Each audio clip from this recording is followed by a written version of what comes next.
జేడీకేడి ఇద్దరు యామిని సుమతిలని బెదిరించి ఫొటోస్ని మార్పింగ్ చేసింది భరత్ అనుకొని భరత్ గ్యాంగ్ని చావబాదుతారు. ఇక భరత్ జేడీకేడి చేతుల్లో దెబ్బలు తినగానే బుద్ధి తెచ్చుకుంటాడు.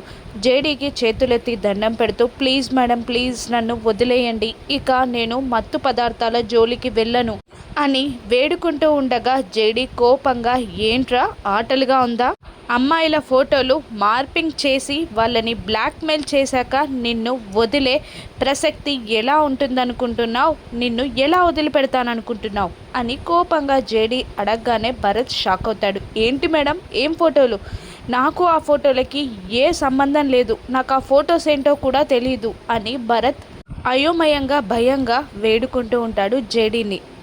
నీ ఫోన్ ఇవ్వు అంటూ భరత్ నుండి ఫోన్ లాక్కొని రమ్యకి అందిస్తూ ఒకసారి ఫోన్ చెక్ చేయి రమ్య అని అనగానే ఫోన్ చెక్ చేసిన రమ్య మేడం ఇందులో ఎటువంటి ఫొటోస్ కానీ మార్ఫింగ్ ఏఐ టూల్స్ కానీ లేవు మేడం అని చెప్తుంది. దాంతో జేడీకేడి ఇద్దరు షాక్ అవుతారు. అక్కడున్న కోచింగ్ సెంటర్ స్టాఫ్ ఒకరు ఇలా అంటుంటారు, ఓహో దీనివల్లేనా మా ఇన్స్టిట్యూట్ నుండి అమ్మాయిలు చాలామంది వెళ్ళిపోతున్నారు అనగానే జేడీకేడి ఇద్దరు షాక్ అవుతారు. ఏంటి సుమతి యామిని కాకుండా ఇంకా వేరే వాళ్ళు కూడా వెళ్ళిపోతున్నారా అని జేడీ అడుగుతుండగా అవును మేడం లాస్ట్ 3 months నుండి 6 members డ్రాప్ అయ్యారు మా ఇన్స్టిట్యూట్ నుండి అని చెప్పేస్తాడు ఆ స్టాఫ్. దాంతో జేడీ కళ్ళు మూసుకొని గంభీరంగా ఇదంతా ఎవరు చేస్తున్నారు అని ఆలోచిస్తుండగా జేడీ ఇదంతా ఒక్కరే చేస్తున్నారు అని అంటూ ఉంటాడు.